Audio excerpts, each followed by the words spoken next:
ज़्यादा से ज़्यादा वर्ग लोगों के पास पहुँचे और अलग अलग तरह से क्वेश्चन हो। तो ओके, चैप्टर 4 आपका सेकेंड पार्ट आज स्टार्ट होने जा रहा है। पेज नंबर 38, शिफ्टिंग कल्टीवेशन या शिफ्टिंग एग्रीकल्चर।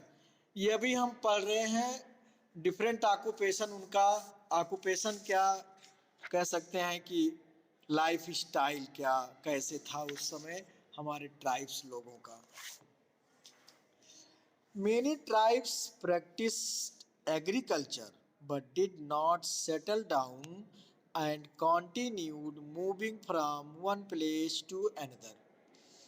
ये भी एग्रीकल्चरिस्ट थे लेकिन सेटल, हाँ गुड मॉर्निंग, एक प्लेस पे सेटल नहीं रहते थे।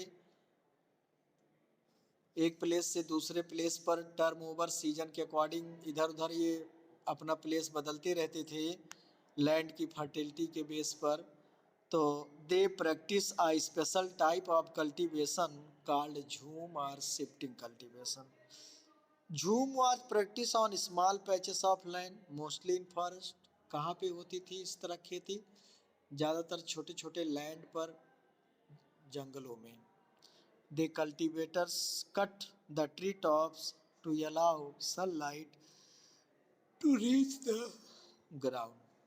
क्या होता था, ये लोग पेड़ों को ऊपर से कट कर देते, जैसे हम लोगों के गांव में कहते नहीं छिनगा दिया गया है, एक एक ब्रांचेस पूरा निकाल दिया जाता है और पूरा एकदम पेड़ पेड़ केवल तना दिखता है, ब्रांचें दिखती हैं, लीव्स नहीं रह जाती हैं।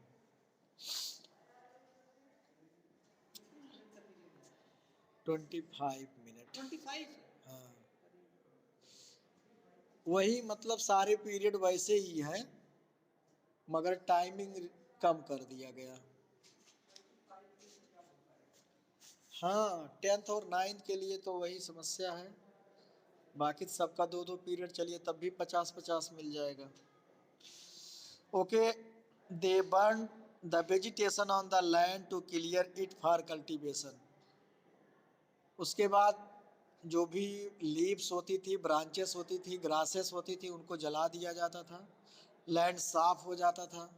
उसके बाद उसको टीलिंग करके कल्टीवेट करके वो लोग उसमें सोइंग सीड खेती करते थे। तो ऐस जो होती थी राख, ये फर्टिलिटी की काम, मतलब फर्टिलाइज़र का काम करती थी, जिसमें पोटास वगैरह भी होता था। They move to another field once the crop was ready and harvested. जब फसल पक जाता था, कटाई हो जाती थी, तो वो लोग दूसरे प्लेस पर मूव कर जाते थे। तो 1 ईयर 2 ईयर्स क्रॉप ग्रो करते थे, उसके बाद फिर जो है वहाँ की फर्टिलिटी को रिमेन करने के लिए छोड़ देते थे। दूसरे एरियाओं पर ये लोग अपना कब्जा करके, मतलब उसको कटिंग करके फिर वहाँ खेती करते थे। After harvesting the land was left fallow for several years to restore fertility.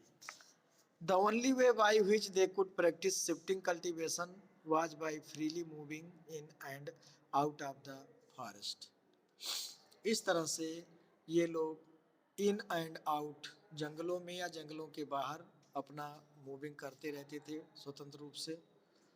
Using them for growing crop, jhum cultivation was practised mostly in north east and central India.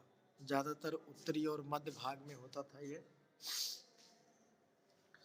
Settled agriculturist,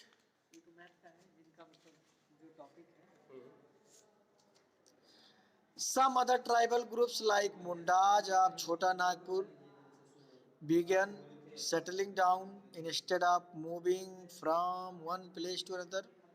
धीरे धीरे अब किसान सेटल हुए, tribes लोग settle हुए, तो ये छोटा नागपुर रीजन में इधर उधर मूविंग करने के बजाय ट्राइब्स वहाँ पे एक जगह पे सेटल होकर के अपना एग्रीकल्चर और अदर व्यवसाय करना शुरू किया।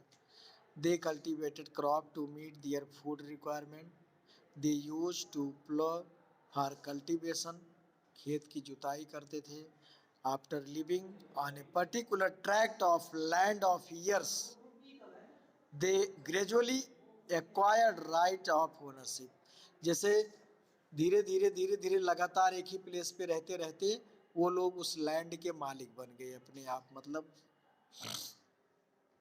in many cases the land belong to the clan as a whole। कहीं कहीं तो लैंड जो होती थी पूरे क्लॉन, मतलब उनकी पूरी एक रेस से रिलेटेड होती थी, ग्रुप, सामूहिक रूप से। हमारे यहाँ भी ऐसे पहले होता था कि गांव के एक मुखिया के नाम पूरा लैंड होता था, और फिर वो बाद में सभी में डिस्ट्रीब्यूट कर दें। या हम समय देंगे इसके बाद? इसके बाद तो फोर्थ पीरियड लगेगा, नाइन्थ में है, फिर समय देंगे। नाइन्थ वही समय देना, फोर्थ पीरियड। अच्छा, ओके। तो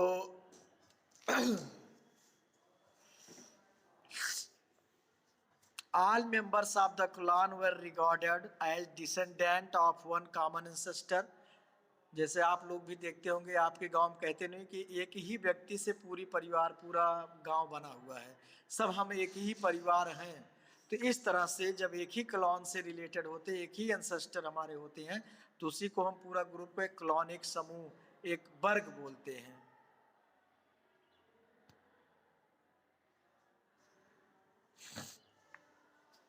Some of them appointed their own chiefs who administered and controlled the territory। उनमें से हम किसी को अपना लीडर या नेता चुन लेते हैं, मुखिया।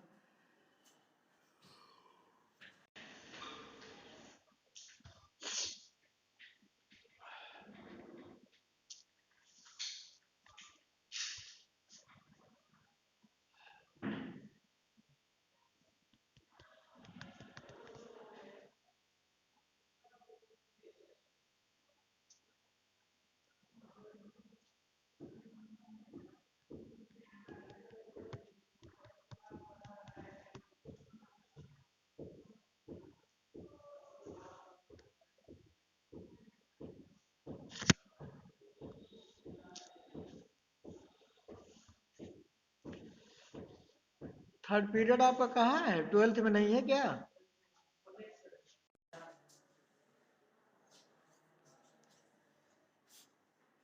ओके बेटा, कट गया था, कहीं नेटवर्क प्रॉब्लम आ गई जो कि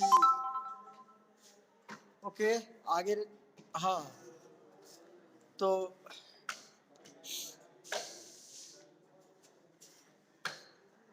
नेक्स्ट हमारा है impact of colonial rule on tribal lifes. ये तो इसके पहले हम लोगों ने अभी स्टडी किया कि ट्राइबल लाइफ्स क्या थी, कैसे वो लोग अपना इंडिपेंडेंट रूप से, स्वतंत्र रूप से अपना अपना लोग खेती या जैसे भी लाइवलीहुड, जीविका के लिए करते थे। कोई टेंशन नहीं था उन्हें, किसी का कोई ऑब्जेक्शन नहीं था, कोई बर्डन नहीं था, दबाव नहीं था। लेकिन अब जब कॉलोनियल रूल आ गया तो क्या इम्पैक्ट पड़ा इनके लाइफ पर, क्या क्या समस्याएं इनको उठानी पड़ी। Before the colonial rule tribal societies have lived in relative isolation. इसके पहले, मतलब कॉलोनियल रूल के पहले, वो लोग आपस में एक दूसरे से संबंध बना करके रहते थे, या प्रेम भाव से सब अपना जीविका चलाते थे। With the expansion of colonial rule in the Indian subcontinent, great change came about the life of tribal communities. जब इंडिया और इंडिया सब कॉन्टिनेंट में, भारतीय उपमहाद्वीप में कॉलोनियल रूल का एक्सपैंड हुआ, विस्तार हुआ, तो इन लोगों के लाइफ में काफ़ी कुछ बदलाव आया। Colonialism resulted in the encroachment of forest land by the British and also had an adverse effect on the political, economic and social life of the tribal। encroachment मतलब encroachment, intrusion into person's territory, right and so on। मतलब एक तरह से दखल देना, कब्जा करना।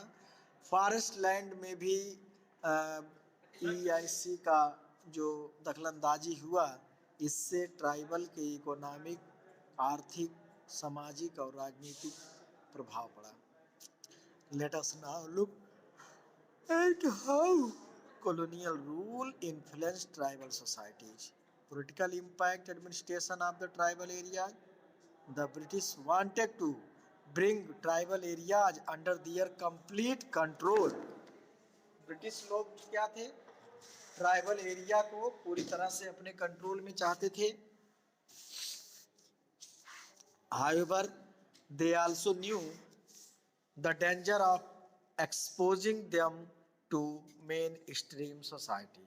और इस चीज को भी वो जानते थे कि इनको डायरेक्ट अगर समाज के मुख्यधारा में जोड़ा जाए तो इससे खतरा क्या हो सकता है, चुनौती क्या है.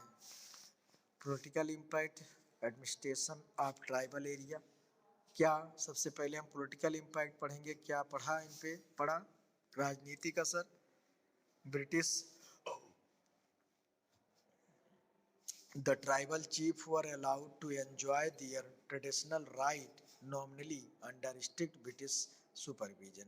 जो वहाँ के ट्राइबल चीफ थे, एक तरह से सरदार, मुखिया, उनके कबीलों के अलग अलग ग्रुप के, उनको कहा गया ठीक है आप नॉमिनली, आप नाम से चीफ रहें, अपना राइट, लेकिन आपको ब्रिटिश सुपरविजन में काम करना पड़ेगा, ब्रिटिश देखरेख में.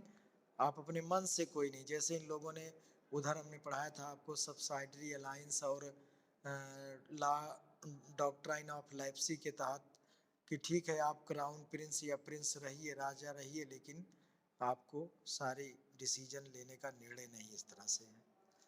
They had to pay tribute and discipline their tribal groups as per the commands of the British. यहाँ पर भी ब्रिटिश के कमांड के अनुसार, ब्रिटिश के दिशा निर्देश के अनुसार जो है आपको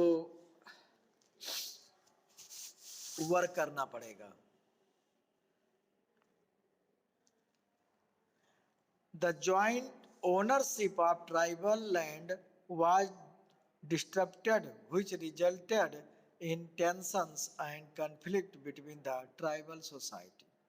Joint ownership मतलब, ओनरशिप मीन्स होता है मालिक जो उसका होता है लैंड का, और ज्वाइंट मतलब मिलजुल करके. तो दोनों का मतलब ट्राइब्स और ब्रिटिश लैंड, ट्राइबल लैंड पर दोनों का मालिकाना हक होगा. और इस तरह से ट्राइबल ग्रुपों में तनाव और कन्फ्लिक्ट की स्थिति पैदा हुई, विरोध. अगला है economic impact. The economic impact included various aspects that have been discussed as below. Number 1, land settlement. The British were against झूम system of cultivation. झूम खेती के खिलाफ थे वो लोग. They acquired moving from one plot of land to another because they found it hard to control the tribal.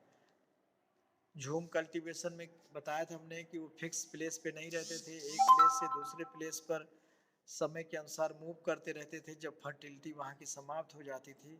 और ये चीज़ कॉलोनियल पीरियड में ब्रिटिश को अच्छा नहीं लगा, क्योंकि वो उन पर कंट्रोल अपना सही से नहीं कर पा रहे थे, इसलिए इसको उन्होंने पहले रोका. To ensure easy control as well as a regular source of revenue, they try to introduce a land settlement in forest area. उन पे कंट्रोल करने के लिए और नियमित रूप से राजस्व का वसूलीकरण हो, इसके लिए उन लोगों ने लैंड का सेटलमेंट किया. फॉरेस्ट एरिया में भी फिक्स द रेवेन्यू डिमांड, और रेवेन्यू को फिक्स कर दिया गया एरिया के अनुसार. Under this settlement British force the tribes to settle down at one place. और इसी तहत ब्रिटिश जो है ट्राइब्स को एक तरह से फोर्स किए कि एक ही प्लेस पर वो सेटल हो. As a result they could measure land under cultivation and fix the revenue.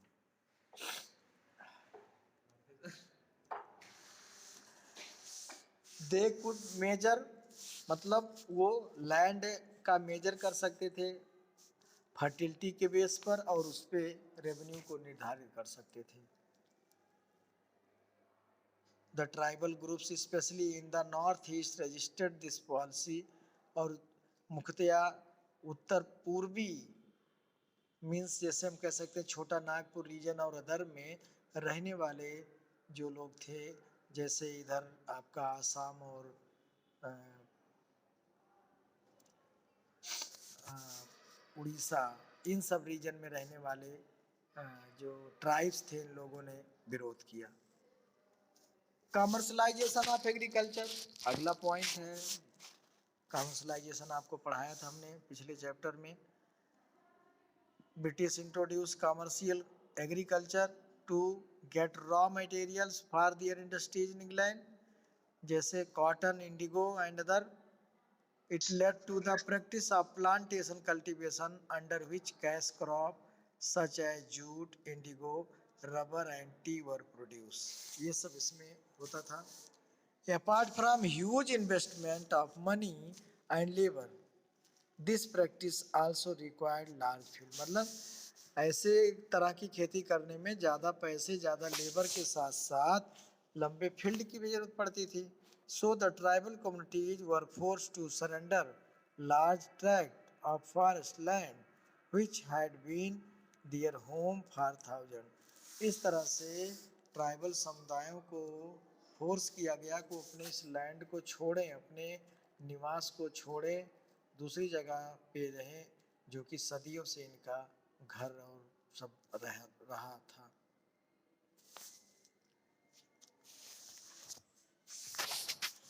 The system of cash economy अगला है reason. colonial authorities brought an end to the barter economy। Exchange system को पूरी तरह से बदल दिया गया, समाप्त कर दिया गया कि आप अब सामान के बदले सामान नहीं बदल सकते, आपको कैश नगद देना होगा।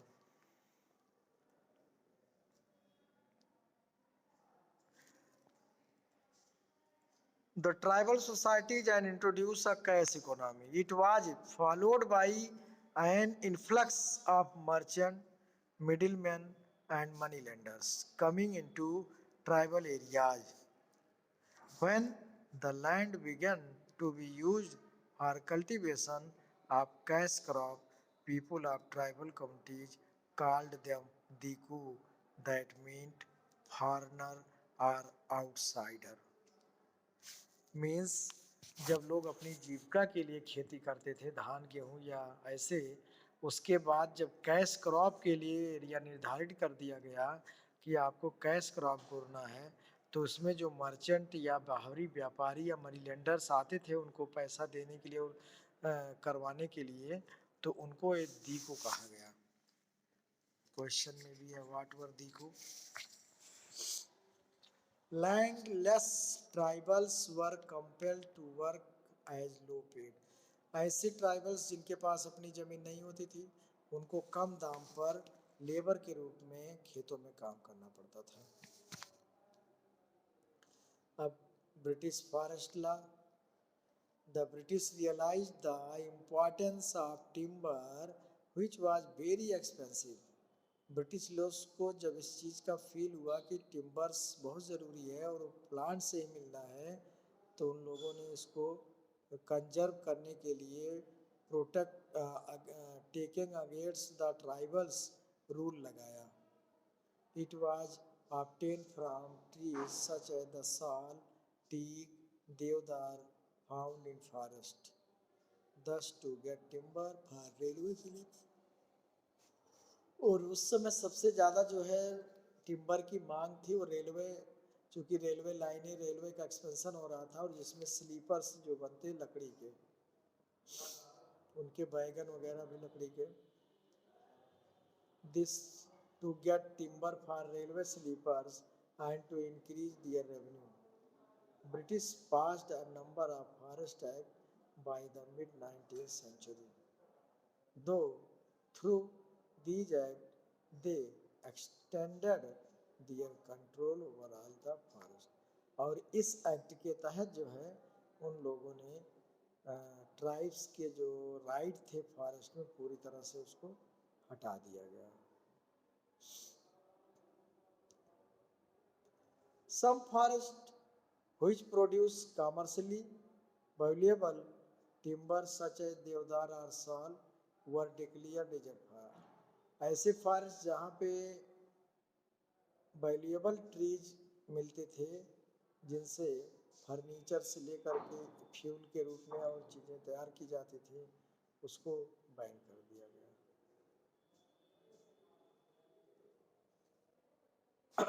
डिक्लेयर रिजर्व फॉरेस्ट में कर दिया गया। No one was allowed access to these several zones in search of food और एनिमल्स। अब ऐसे जोन में किसी भी को अनुमति नहीं थी वो अपने जानवर को चराने जाए, अपने बच्चों को। Other forest were classified as a protected forest. दूसरा जो है प्रोटेक्ट फॉरेस्ट के रूप में रख दिया गया। In these forest only limited customary right were given. ऐसे फॉरेस्ट में भी फिलहाल था तो वो लगभग उसी तरह से रूल रेगुलेशन, लेकिन थोड़ा सा छूट दिया गया किसानों को लिमिटेड रूप में, given to the tribal people. Hence the life of tribal which revolved around forest was transformed. British restricted their freedom to move in and out of forest freely and curbed their rights over forest product. British अपने कार्यों से इनकी इधर उधर के movement पे रोक लगा दिया। दूसरे फॉरेस्ट प्रोडक्ट को जो आसानी से प्राप्त कर लेते थे उस पर बैन लग गया और उसमें इन्होंने मशीनरी लगा दी अपनी। They were forced to move to their areas, other areas to earn a living. इस तरह से उनको मजबूरन वहाँ से फ्लड होना पड़ा अपनी जीविका चलाने के लिए दूसरे भागों में।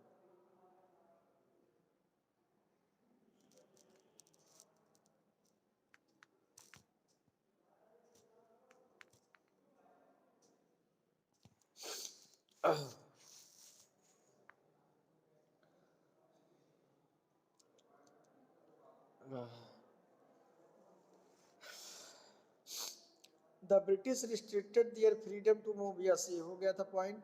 They were forced to move to other areas. उनको फोर्स किया गया कि आप लोग ये एरिया छोड़ करके दूसरे एरिया पे जाके रहें।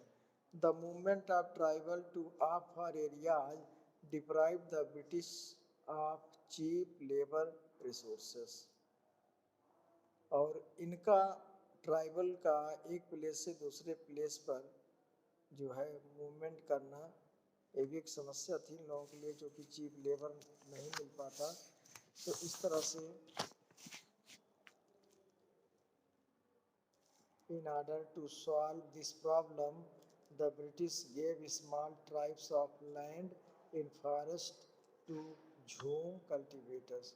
और इस सब समस्या को दूर करने के लिए ब्रिटिश ने कुछ लोगों को एक स्मॉल ट्रैक्ट्स ऑफ लैंड का छोटा एरिया जंगल में दिया झूम कल्टिवेटरों को। They allowed them to cultivate this land on the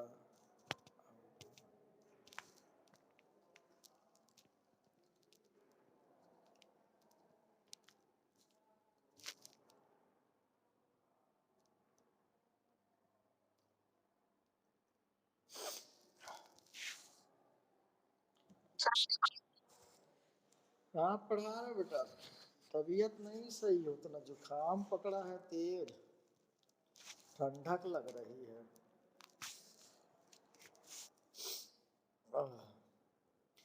They allowed them to cultivate this land on the condition, किस मतलब उनको कंडीशन मतलब इस परिस्थिति बेस पर अलाउड करते थे कि आपको खेती करना है कि would provide labour to the British, इस बेस पर कि आप इस लैंड पर खेती करो। जो उनको प्रोवाइड कराते थे छोटे छोटे ट्रैक्ट कि आप लेबर प्रोवाइड कराओगे वेरी लो बेक्स पर, कम दाम पर, कम पैसे पर।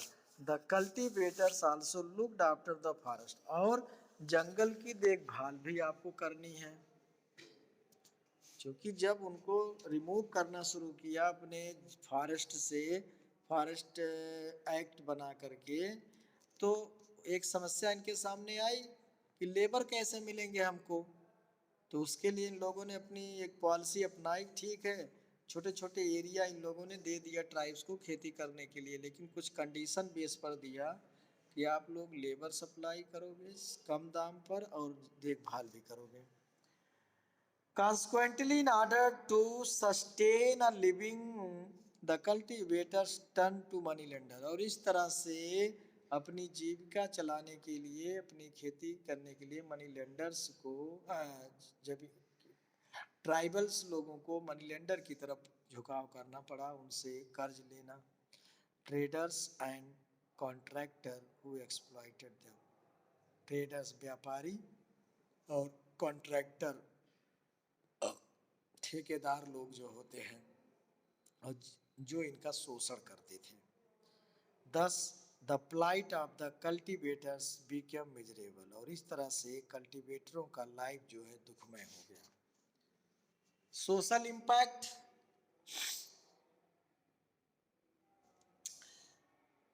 the small tracts of land given to cultivators did not produce enough for their families।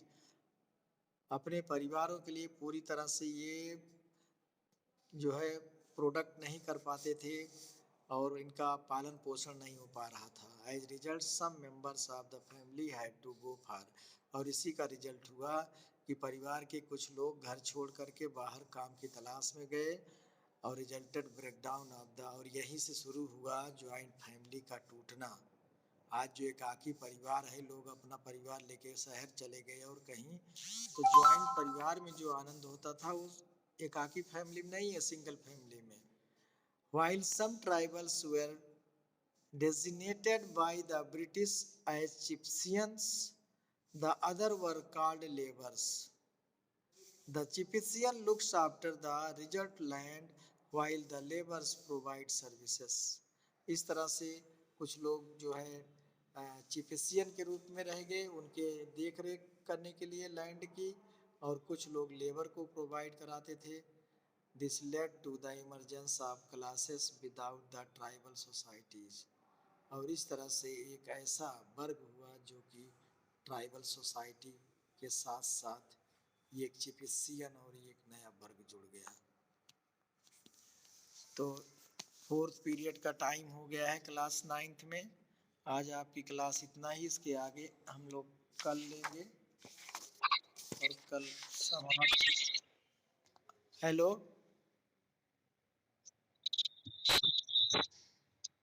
Hindi नहीं चली तो सही है फिलहाल। हिंदी का रीज़न वही है ना कि उनको मोबाइल, और मोबाइल जो है लेते नहीं है मौके पर। उसके बाद तीसरे पीरियड से उनका पीरियड है, तो यही सब समस्या है। अब क्या बताऊं।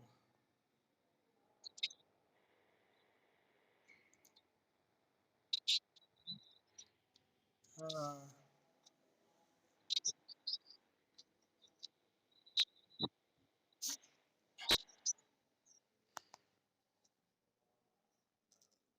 ठीक है। आज तो फिर टाइम चेंज हुआ, स्कूल का भी 10:15 से 10:30 से हुआ है।